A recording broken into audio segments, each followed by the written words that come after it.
पांच स्वरूप करेंगे सभी अभ्यास। लक्ष्य बनाओ, अमृत वेले को आनंदकारी बनाना है।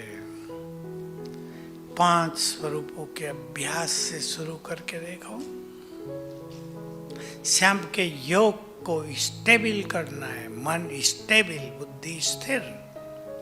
पांच स्वरूपों के अभ्यास से करो।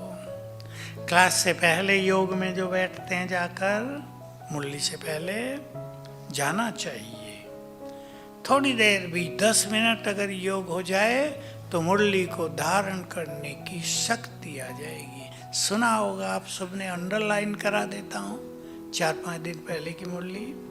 धारणा ज्ञान की क्यों नहीं होती? क्योंकि परमात्मा जिसको सुना रहा है, किसको? आत्मा को, आत्मा होकर नहीं सुनते। बहुत गहरी भाषा में बाबा बात करता है, ये सिंपल भाषा नहीं है। परमात्मा जिनको सुना रहा है, आत्माओं को, वे आत्माएं आत्मिक स्वरूप में स्थित होकर नहीं सुनते, इसलिए धारणा नहीं होती।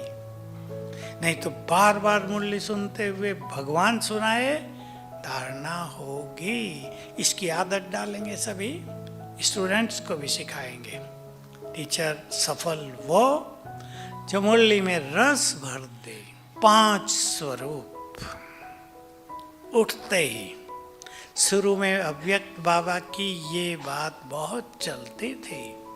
आँख खुले तो पहला संकल्प करो, मैं आत्मा परम धाम से इस तन में अवतरित हुई। फील करो। बाबा प्रैक्टिकल में कराते थे, जैसे मैं परम धाम से ब्रह्मा तन में आया हूँ। चित्र बनाओ। ऊपर से शिव बाबा उतरा, धीरे धीरे नीचे आ रहा है, अपनी लाइट माइट फैलाता हुआ ब्रह्मा तन में आ गया भ्रकुटी में। मैं आत्मा भी परम धाम से उतरी, आ गई भ्रकुटी की कुटिया में। बहुत मजा आएगा। थोड़ा फीलिंग के साथ अभ्यास करेंगे। और सवेरे ये बहुत आवश्यक होता है, परम आवश्यक।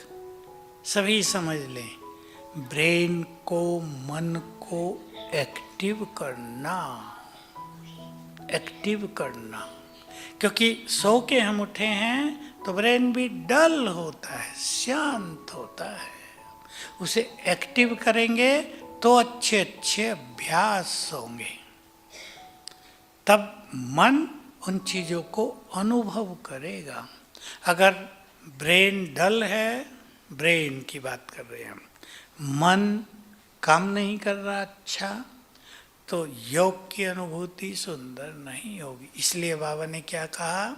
सवेरे उठकर स्वमानों की माला सिमरन करो। तो हर एक के पास 10-12 ऐसे स्वमान होने चाहिए जिसे सवेरे उठकर आप याद कर लें। 3 बार याद कर लो। पहले जस्ट रिपीट कर दो, मैं एक महान आत्मा हूँ, मैं शिव शक्ति हूँ, मैं मास्टर ज्ञान सूर्य हूँ, मैं इस देवी हूँ, मैं परम पवित्र आत्मा। ऐसे दूसरी बार अनुभूति सहित, मैं महान। ठहर जाओ 5 सेकेंड। 3 बार करेंगे, ब्रेन एक्टिव हो जाएगा। फिर 5 स्वरूपों का अभ्यास बहुत सुंदर होगा। हर बात में, हर परिस्थिति में स्वयं को चेक करें, जांच कर अपनी गलती ढूंढे, बजाय किसी दूसरे को दोष देने के। जैसे किसी ने कुछ बोला और मुझे अच्छा नहीं लगा, गुस्सा आ जाता है, तो यह सोचने की बजाय कि इसकी वजह से मुझे गुस्सा आया है, सोचने का दूसरा तरीका यह भी है कि मुझ आत्मा से शांति का गुण नहीं है, सहन करने की शक्ति कम है, या मेरा अपने मन पर नियंत्रण नहीं है। इसका मतलब यह हुआ कि मुझे अपनी शक्ति बढ़ानी है। इस तरह आसानी से हम अपने अंदर की कमी को महसूस कर सकते हैं, अपने कमज़ोर संस्कारों से मुक्त हो सकते हैं और दूसरों के प्रति शुभ भावना बनी रहती है। इसलिए हमें हर रोज़ रात को सोने से पहले ने स्वयं की जांच जरूर करनी चाहिए।